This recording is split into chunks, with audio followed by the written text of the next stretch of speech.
কিন্তু আমরাও বলে দিতে চাই, তোমরা যতবার নবীজিকে গালি দিবে, নবীজির বিরুদ্ধে লিখবে, প্রতিবার আমরা আমাদের জীবনে তাজা রক্ত ঢেলে দিব, তবু আমাদের নবীজির বিরুদ্ধে গালি দেওয়া হবে। এটা এই জমিনে আমরা মেনে নিব না। বলেন ঠিক কিনা? আমার ভাইরা, কথা আমি বাড়াবো না। কুরআনুল কারীম থেকে আমি আপনাদের সামনে সূরাতুন নিসার 59 নম্বর আয়াত আমি তেলাওয়াত করেছি। বিশ্বনবী মুহাম্মদুর রাসূলুল্লাহ সাল্লাল্লাহু আলাইহি সাল্লামের অগণিত অসংখ্য হাদিস থেকে ইবনে মাজাহ শরীফের 3 নম্বর হাদিসখান আমি আপনাদের সামনে পাঠ করেছি।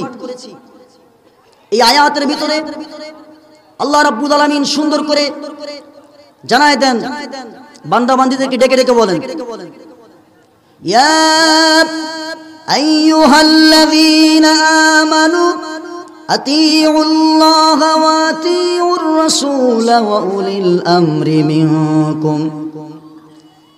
আল্লাহ রাব্বুল আলামিন এই আয়াতের ভিতরে ডেকে বলে, ইয়া আইয়ুহাল্লাযীনা আমানু, যারা ঈমান এনেছো, যারা ঈমানদার, যারা বিশ্বাসী, তাদেরকে ডেকে বলে আতিউল্লাহ, আল্লাহর আনুগত্য করবে। কার? জোরে বলেন। ওয়া আতিউর রাসূল, এবং রাসূলের আনুগত্য করবে। আয়াতের ভিতরে বাক্য হলো তিনটা, মানে তিনটা আদেশ। আল্লাহর আনুগত্য করবে, রাসূলের আনুগত্য করবে, উলিল আমরি মিনকুম, এবং তোমাদের কর্তৃত্বের অধিকারীদের তোমরা কি করবে? মান্য করবে, তাদের তাবেদারি করবে। তোমাদের কর্তৃত্ব অধিকারীদেরকে, কর্তৃত্ব অধিকারী কারা? আমার ভাইয়েরা, এই আয়াতের এই ব্যাখ্যা, এই উলিল আমরি মিনকুমের ব্যাখ্যায় গোটা পৃথিবীর সমস্ত আলেম আমার ভাইয়েরা একমত। আমার ভাইয়েরা, পাকিস্তানের একজন টপ মুফতি আপনারা সবাই চেনেন, জাস্টিস তাকি উসমানী সাহেব, ওনার তাফসীরের ভিতরে এই আয়াতের ব্যাখ্যায় সুন্দর করে লিখে দিয়েছেন উলিল আমরি মিনকুমের ব্যাখ্যায়। আমার ভাইয়েরা, উনি ওনার তাফসীরে উসমানীর ভিতরে আমার ভাইয়েরা সুন্দর করে ব্যাখ্যা করে লেখেন, উলিল আমরি মিনকুম বলতে, উলিল আমরি মিনকুম বলতে বোঝায়, অর্থাৎ তোমাদের যে নেতা থাকবে, তোমাদের যে কমান্ডার থাকবে, যে তোমাদের আমির থাকবে, ওই আমির যতক্ষণ পর্যন্ত ইসলামের উপরে অটল থাকবে, ইস্তেকামত থাকবে, তোমার ওই আমিরের ইতাআত করা, তার আনুগত্য করা তোমাদের উপরে ফরজ হয়ে যায়। এখানে বলা হয়েছে সে একজন পরিবারের আমির হতে পারে, সে একজন এলাকার আমির হতে পারে, সে একজন আমার ভাইয়ের একটা থানার আমির হতে পারে, সে একজন রাষ্ট্রের আমির হতে পারে, সে দেশের আমির হতে পারে, সে যেই হোক না কেন আমাদের জন্য তাকে মানা ফরজ হয়ে যায়। আমার ভাইয়েরা আলেম উলামারা ব্যাখ্যা করে বলে, তার মানে হলো অতক্ষণ পর্যন্ত মানতে হবে যতক্ষণ পর্যন্ত ইসলাম অনুযায়ী হুকুম আসবে। জোরে বলেন ঠিক কিনা? ইসলামের হুকুমের বিপরীত হুকুম আসবে, তখন বলে ওই আইন মানা, যত বড় নেতা হোক না কেন, যত বড় আমির হোক না কেন, তার আইন মানা ফরজ নয়। তার আইন মানা কি? জোরে বলেন, ফরজ নয়। আমার ভাইরা, এবার আসুন, আমি যে আপনাদের সামনে হাদিস খানা পাঠ করেছি, এই হাদিসের ভিতরে আল্লাহ নবী মুহাম্মদ সাল্লাল্লাহু আলাইহি ওয়াসাল্লাম ফরমান, হযরতে আবু হুরায়রা রাদিয়াল্লাহু তাআলা আনহু হাদিস খানা বর্ণিত। আমার ভাইরা, আবু হুরায়রা রাদিয়াল্লাহু তাআলা আনহু থেকে বর্ণিত আছে, হযরতে আবু হুরায়রা রাদিয়াল্লাহু তাআলা আনহু বলেন, আল্লাহ নবী বলেছেন, মা আতানি ফাকাদ আতা আল্লাহ, যে ব্যক্তি আল্লাহ রাসূলের আনুগত্য করবে সে যেন আল্লাহর আনুগত্য করলো। কার? জোরে বলেন। ওমান আসানি ফাকাদ আসাল্লাহ, আর যে রাসূলের বিরুদ্ধে আচরণ করলো সে যেন স্বয়ং ডাইরেক্ট রাসূলের বিরুদ্ধে আচরণ করলো। বলেন নাউজুবিল্লাহ। আমার ভাইরা, তাহলে বোঝা গেল আল্লাহর রাসূলের আনুগত্য করলে আল্লাহর আনুগত্য করা হয়, আর আল্লাহর রাসূলের বিরুদ্ধে আচরণ করলে স্বয়ং ডাইরেক্ট আল্লাহর রাসূলের সঙ্গে যুদ্ধ ঘোষণা করা হয়, বিরোধিতা করা হয়, বিরুদ্ধে আচরণ করা হয়। এবার বলুন তো মুসলমান, মুখের ভিতরে যদি দাড়ি থাকে, মাথার ভিতরে পাগড়ি আর টুপি থাকে, গায়ের ভিতরে পাঞ্জাবি থাকে, এত সুন্দর লিবাস নিয়ে জান্নাতি মানুষ সাইজা, এখন আমি যদি রাসূলের বিরুদ্ধে আচরণ করি, বলেন তো ওই রকম উম্মত আমার আপনার নবী মুহাম্মদ সাল্লাল্লাহু আলাইহি ওয়াসাল্লামের আমার মনে হয় কবরের ভিতরে খুব অভাব পড়েছে, এই জন্য আমার জন্য ফুলসিরাতের ঘাটি আর হাউজে কাউসারের মাঠে উনি দাঁড়ায় থাকবে, কখন উম্মতটা আসবে ওকে নিয়ে জান্নাতে যাওয়া লাগবে। আমার ভাইয়েরা, এই সমাজের ভিতরে আমাদের যেই কৃতকর্মগুলো ফুটে উঠছে, আল্লাহর রাসূল বললেন আল্লাহর আনুগত্য করতে হবে, আল্লাহর রাসূলের আনুগত্য করতে হবে। শুধু এতটুকু নয়, এবার আসুন আমাদের ভিতরে এক শ্রেণীর লোক বলে আমার ভাইরা কি বলে শুনবেন। তারা বলে হুজুর আল্লাহ রাব্বুল আলামিন কোরআন দিয়েছে, কোরআন মানবো, হাদিস নবীজি হাদিস বলেছে, হাদিস মানবো, নবীজি যেটা বলেছে ওটা মানবো। এবার আসুন আল্লাহ যেটা বলছে আল্লাহরটা মানলাম, আল্লাহর রাসূল বলেছে আল্লাহর রাসূলেরটা মানলাম, কিন্তু এমন অনেক কথা আছে আমাদের সমাজে, এমন অনেক আমল আছে যেটা আল্লাহও বলে নাই, রাসূলও বলে নাই, আল্লাহর রাসূল করেও নাই, আল্লাহর রাসূল সমর্থনও করে নাই, অথচ সেই আমলগুলো আমাদের সমাজে চলছে, কিন্তু সেটা বলছে সাহাবারা। কারা জোরে বলেন? তাদের কথা হলো হুজুর কোরআনের কথা মানবো, আল্লাহর কথা মানবো, রাসূলের কথা মানবো, সাহাবাদের কথাও কি মানতে হবে? তাদের কি মন্তব্য, কি সাহাবাদের কথাও মানতে হবে। অথচ আল্লাহর রাসূল সাল্লাল্লাহু আলাইহি ওয়াসাল্লাম এই সাহাবাদের ব্যাপারে সুন্দর করে জানায়া দিলেন, আমার যুগ হলো সুম্মাল, আমার ভাইরা প্রথম বলে দিয়েছে, আমার ভাইরা সুন্দর করে বলে দিয়েছে যে আমার যুগ হলো সর্বোত্তম যুগ, আর আমার পরে আমার ভাইরা তারপরের যুগ হলো সাহাবাদের যুগ, উত্তম যুগ। কোন যুগ জোরে বলেন? সর্বোত্তম যুগ হলো রাসূলের যুগ, রাসূলের পরের যুগ হলো সাহাবাদের যুগ।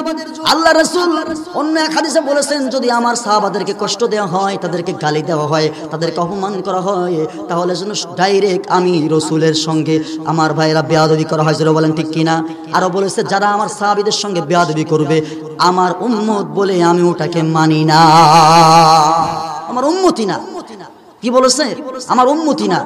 আমার ভাইরা তারা প্রশ্ন করে হুজুর আল্লাহর আইন মানবো, রাসূলেরটা মানবো, সাহাবাদেরটা কেন মানবো? আমার ভাইরা এটা আমি হাদিস দিয়ে আপনাদের সামনে দলিল পেশ করি। আমার ভাইরা তিরমিজি শরীফের 2676 নম্বর হাদিস, ইবনে মাজার 42 নম্বর হাদিস। আমার ভাইরা আল্লাহর নবীর কাছে যখন আমার ভাইরা সাহাবায়ে কিরাম মৃত্যুর আগে আমার ভাইরা বিদায় ভাষণের সময় আমার ভাইরা বলেছিলেন, ইয়া রাসূলুল্লাহ, ইয়া হাবিবাল্লাহ, আপনার বয়ান শুনে মনে হচ্ছে, আপনার আলোচনাগুলো শুনে মনে হচ্ছে আপনার জীবনের শেষ আমল, শেষ বয়ান এটা। আমার ভাইরা সাহাবারা জিজ্ঞেস করে, ইয়া রাসূলুল্লাহ, ইয়া হাবিবাল্লাহ, আপনি আমাদেরকে আজকে এমন কিছু আমল করেন যেটা শুনে আমরা আমল করব, যেটা শুনে কি করব? যেটা শুনে আমরা আমল করব, এমন কিছু বয়ান আপনি আমাদেরকে করবেন। আল্লাহর রাসূল সাল্লাল্লাহু আলাইহি ওয়াসাল্লাম তখন বলেছিলেন, এই সমাজের ভিতরে এক শ্রেণীর মানুষ আছে, তারা বলে কি জানেন?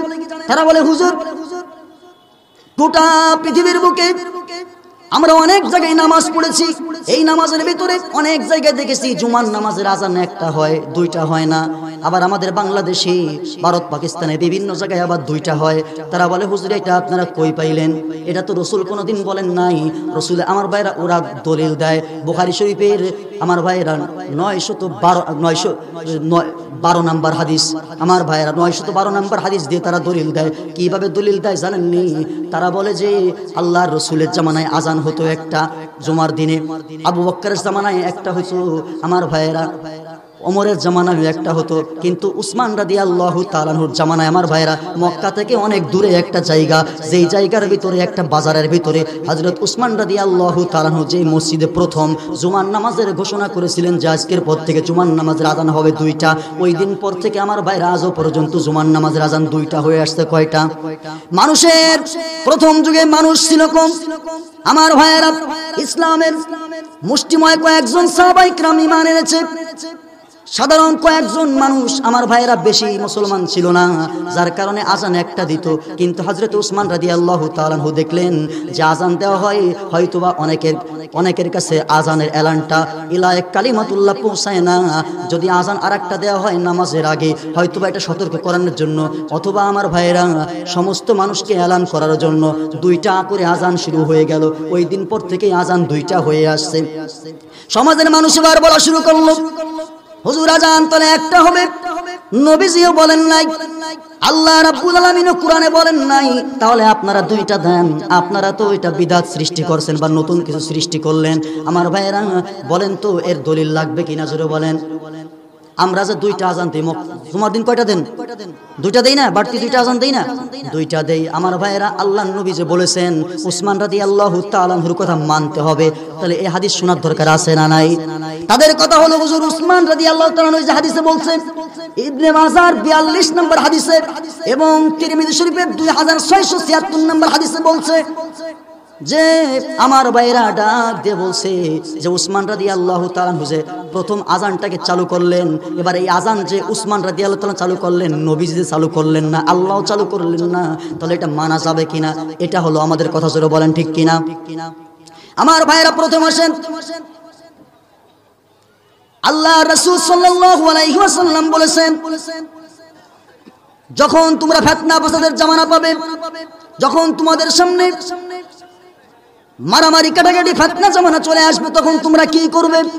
আল্লাহর নবী এই হাদিসের ভিতরে সুন্দর করে বললেন, আলাইকুম বিসুন্নতি ওয়া সুন্নাতিল খুলাফায়ে রাশিদিন আল মাহদিয়িন। আল্লাহর নবী হাদিসের ভিতরে বললেন, আমার পরে তোমরা কি করবে?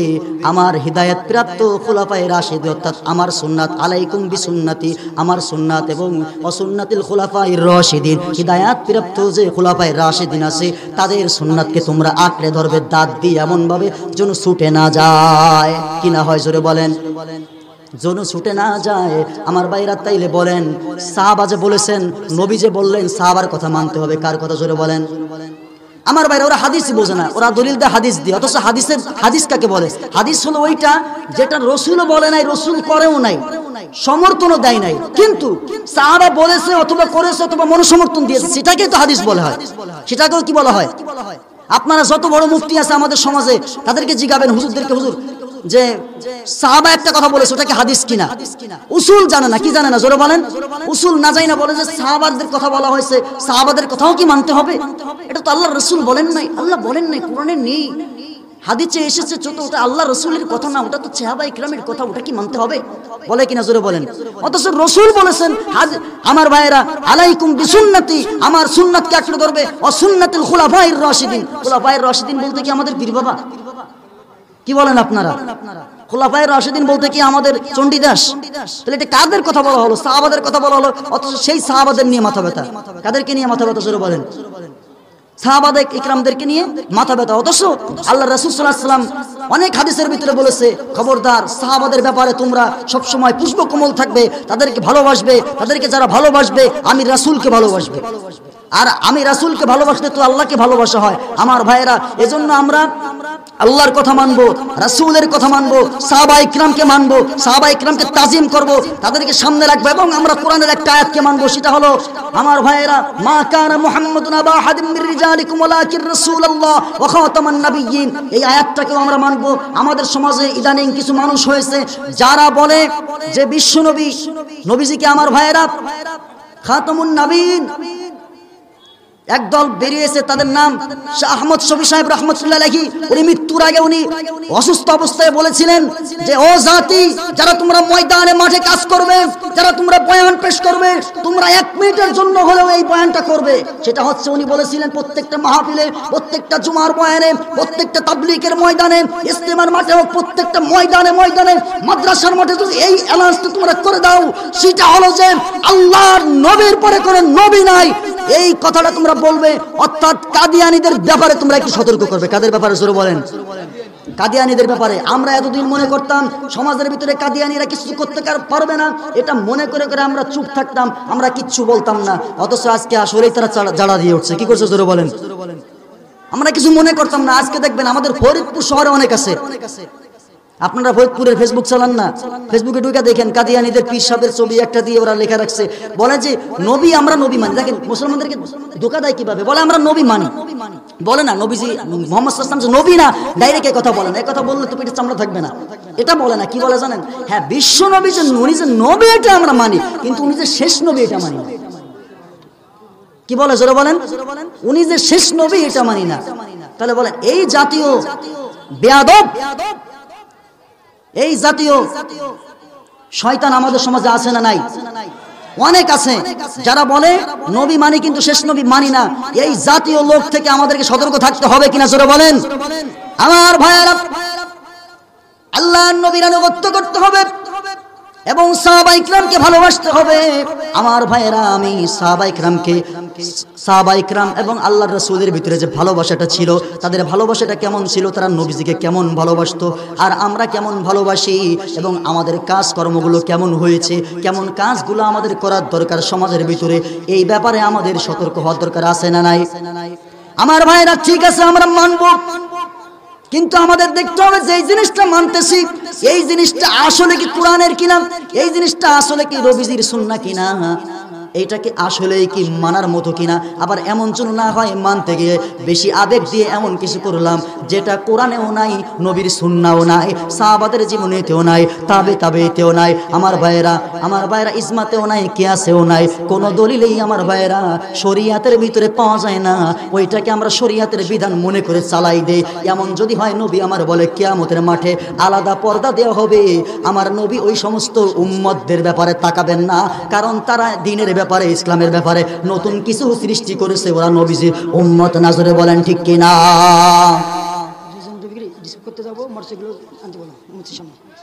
আমাদের এলাকার যে মোটরসাইকেলগুলো আছে, হুজুরকে রিসিভ করার জন্য একটু যাওয়া লাগবে, রেজন রফিকি সাহেব হুজুরকে রিসিভ করার জন্য যাওয়া লাগবে। একটু তোমরা একটু এই প্যান্ডেলের সামনে আমাদের মোটরসাইকেলগুলো একটু নিয়ে আসো, এরপরে হুজুরকে একটু রিসিভ করে আনতে যেতে হবে।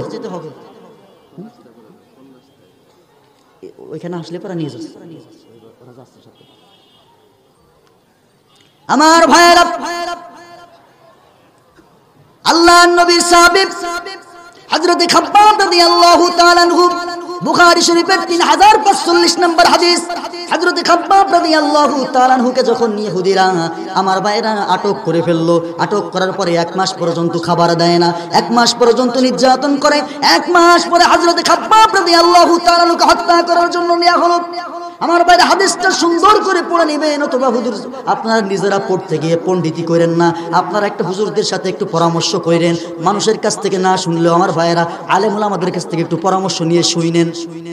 আমার ভাইয়েরা, খাব্বাব রাদিয়াল্লাহু তাআলা আনহুকে হত্যা করার জন্য যখন নিয়ে যাওয়া হয়, আমার ভাইরা ডেকে ডেকে বলা হলো, খাব্বাব লাস্ট একটা চান্স তোমাকে দেয়া হলো, তোমার কিচ্ছু করা লাগবে না, তুমি তোমার এই জবানে পাকে একটা বার শুধু বলবে বিশ্বনবী ভালো না, বিশ্বনবী খারাপ, এই কথাটা যদি বলতে পারো তাহলে তুমি খাব্বাব আজকে জীবন ফিরে পাবে। আমার ভাইরা, খাব্বাব রাদিয়াল্লাহু তাআলাকে নিয়ে যাওয়া হচ্ছে, খাব্বাব রাদিয়াল্লাহু তাআলাকে নিয়ে যাওয়া হলো। খাব্বাব বলে, আমি ইসলাম ছাড়তে রাজি না, আমি বিশ্বনবীকে গালি দেব এমন কলিজা আমার তৈরি হয় নাই, আমি মুসলমান হয়েছি, ঈমান এনেছি, আমার নবীকে গালি দেওয়া তো দূরের কথা, আমার সামনে যদি আমার নবীকে গালি দেয়, আমার যদি শক্তি থাকে, শরীরের ভিতরে যদি রক্ত থাকে, আমার তাজা রক্ত জমিনের ভিতরে ঢেলে দেব, তবু আমি খাব্বাব আল্লাহর নবীকে গালি দিতে রাজি নয়।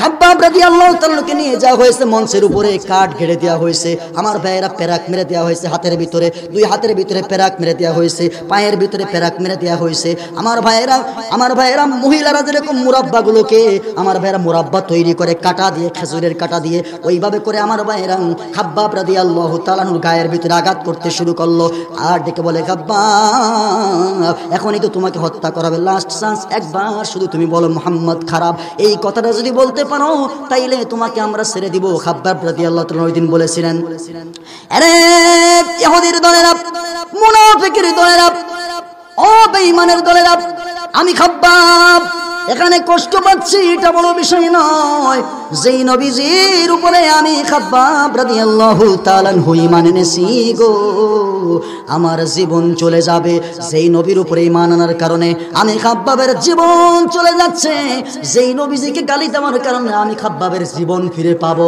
অমন জীবন আমি খাব্বাব তোমাদের কাছে চাই না। আমার ভাইয়েরা, খাব্বাব বলে, শোনো, তোমাদের কাছে একটা আবদার, শেষ চান্স কি তোমরা একটু দিবা, আমি তোমাদের কাছে কিচ্ছু চাই না, একটা লাস্ট চান্স চাই। কি চান? বলে, আমি তোমাদের কাছে চাই একটা বার তোমরা আমাকে উসল্লি রাকাতাইন, 2 রাকাত সালাত আদায় করার সুযোগ করে দাও। আমার ভাইয়ের এই হাদিসের ভিতরে বলা হয়েছে, হযরত খাব্বাব রাদিয়াল্লাহু তাআলাকে সালাত আদায় করার সুযোগ দেওয়া হলো 2 রাকাত। খাব্বাব রাদিয়াল্লাহু তাআলা সালাতে দাঁড়ায় গেলেন, 2 রাকাত নামাজ দ্রুত শেষ করলেন। আমার ভাইয়েরা, কাফেরের দলরা তারা ভাবলেন খাব্বাব নামাজের টাইম নিয়েছে, এজন্য সে দ্রুত নামাজ শেষ করবে না, অনেক টাইম নেবে, তাতে তার জীবনটা আর কিছুক্ষণ থাকে, এই জন্য নামাজের চান্স নিয়েছে। কিন্তু না না, হযরতে খাব্বাব রাদিয়াল্লাহু তাআলা নামাজে দাঁড়ানোর পরে দ্রুত নামাজ শেষ করলেন। এবার কাফেররা সুযোগ পাইছে আরেকটা। প্রথম ছিল একটা, ওটা তো পায় না, এখন বলে কি খাব্বাব মুসলমানরা কি এত দ্রুতই নামাজ পড়ে? তুমি না নবীজির সাহাবী, দ্রুত নামাজ পড়লা যে?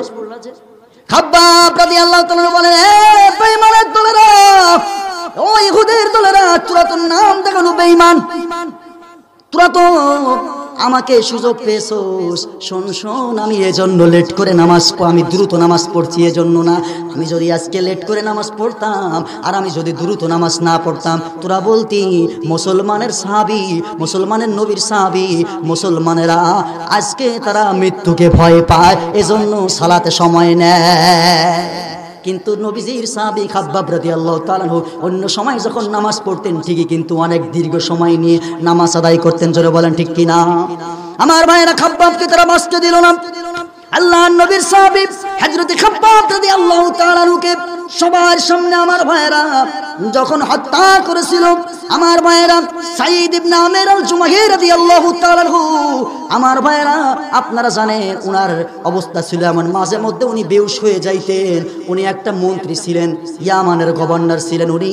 আমার ভাইয়েরা উনি মাঝে মধ্যে স্টেটের ভিতরে, আমার ভাইয়েরা ওনার মন্ত্রণালয়ের ভিতরে বেহুশ হয়ে পড়ে যেতেন। ওনাকে জিজ্ঞাসা করা হলো, আপনি বেহুশ হয়ে পড়ে যান কেন?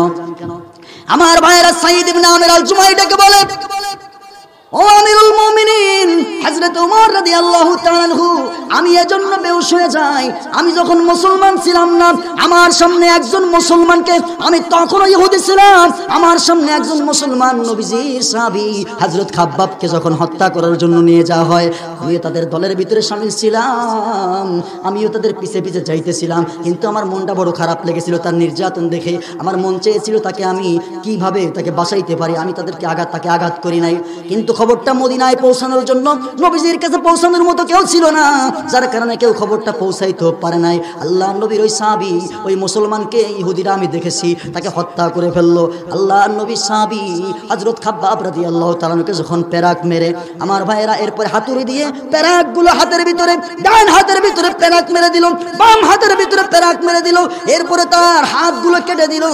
আর খাব্বাব রাদিয়াল্লাহু তাআলা তখন একটা শব্দই বলেছেন, আল্লাহ, আপনার উপরে ঈমান আনার কারণে, ইসলামের উপরে ইস্তেকামত থাকার কারণে আজকে বেঈমানের দলেরা আমাকে বাঁচতে দিল না। রব্বুল আলামিন, আল্লাহ, যারা আমার সঙ্গে এই ব্যবহারটা করলো, আপনি কিন্তু ওদেরকে আল্লাহ রাব্বুল আলামিন ওদের মন থেকে ওদের ভালোবাসা, ওদের মন থেকে ওদের শান্তি, ওদের মনের আনন্দটা আপনি কেড়ে নিয়ে যাইয়েন। যারা নবীজির কোলকে খালি করে দিল, ওদেরকে আপনি ওদের কোল থেকে ওদের ভালোবাসা, মায়া, মমতা আর ওদের মনের আনন্দ, শান্তি, মমতা আপনি দূর করে দিয়েন। হযরত সাঈদ ইবনে আমির আল-জুমাহি রাদিয়াল্লাহু তাআলা বলেন, ওই দিন খাব্বাবের এই জবানের ভাষাটা আমি বুঝেছিলাম, ওই শব্দটা আমি শুনতে পেয়েছিলাম, ওই দিন ওখান থেকে আমি পাগল হয়ে গেছি, দৌড় দিয়ে এসে আমি ইসলাম গ্রহণ করেছি। আর এই মজলিসের ভিতরে যারা আছে একটাও বাঁচতে পারবে না, প্রত্যেকেই ধ্বংস হয়ে যাবে। ওই দিন থেকে পরে আমি মুসলমান হলাম, কিন্তু আমি মুসলমান হওয়ার পরেও আমার যে পাগলামিটা ছিল, আমার কেন জানি হঠাৎ করে মাঝে মধ্যে ওই দৃশ্যটা আমার সামনে, চোখের সামনে চলে আসে, কেমন করে আল্লাহর নবীর সাহাবীকে আমার সামনে হত্যা করা হলো, কিন্তু আমি সাঈদ ইবনে আমির আল-জুমাহি কিচ্ছু করতে পারলাম না। আমার সামনে হত্যা করা হলো নবীজির সাহাবীকে, আমি তাকায়া দেখলাম, কিছু বলতেও পারলাম না, আমি হাত দিয়ে বাধাও দিতে পারলাম না। মনে চেয়েছিল, মনে বড় ব্যথা ছিল, পারলাম না। কিন্তু যখন আমার সামনে দৃশ্যটা ফুটে ওঠে, আমি আর নিজেকে কন্ট্রোল করতে পারি না, সঙ্গে সঙ্গে আমি বেহুশ হয়ে জমিনের ভিতরে পড়ে যাই। এটা ছিল তাদের ভালোবাসা। কি ছিল জোরে বলেন? নবীজিকে গালি দিবেন, জীবন ফিরে পাবে, গালি দেয় নাই। আর আমাদের সমাজে মাঝে মধ্যে দেখবেন, প্রতিটা বছরে মাঝে মধ্যে দেখবেন ফেসবুকে কত সুন্দর করে নবীজির নামে গালি দেয়। কারণ দেখেন মুসলমানরা চেতে না, কি করে না, বুঝবেন বিষয়টা, মুসলমানরা কখনো চেতে না, রাগ হয় না। কিন্তু কাফেররা, বেঈমানরা, নাস্তিক, মুরতাদ, মুনাফিকরা আমাদের ভিতরে লিবাসদারি নামে মুসলমান লাগায়, মাঝে মধ্যে ব্যানারেও নাম থাকে, মাহফিলেও থাকে, অথচ তারাই দেখবেন কিছু, সবাই না। আমার ভাইয়েরা, এরকম কিছু মানুষই দেখবেন নবীজির নামে মাঝে মধ্যে গালি দেয়, নবীজির বিরুদ্ধে লেখে, নবীজির নামে নবীজি ধর্ষণ করেছে, আয়েশা রাদিয়াল্লাহু তাআলা আনহাকে বিবাহ করে ভুল করেছে, এরকম কিছু লেখে। অথচ তারা চায় যে মুসলমান তো চুপ থাকে, মাঝে মধ্যে একটু কিছু একটা করে মুসলমানদের ভিতরে একটু হৈ হুল্লোড় সৃষ্টি করে দিতে চায়। যারা বলেন ঠিক কিনা? কিন্তু আমরাও বলে দিতে চাই, তোমরা যতবার নবীজিকে গালি দিবে, নবীজির বিরুদ্ধে লিখবে, প্রতিবার আমরা আমাদের জীবনে তাজা রক্ত ঢেলে দিব, তবু আমাদের নবীজির বিরুদ্ধে গালি দেওয়া হবে। এটা এই জমিনে আমরা মেনে নেব না। যারা বলেন ঠিক কিনা? আমার ভাইরা, কথা আমি বাড়াবো না, আমি এখানেই আলোচনা শেষ করছি।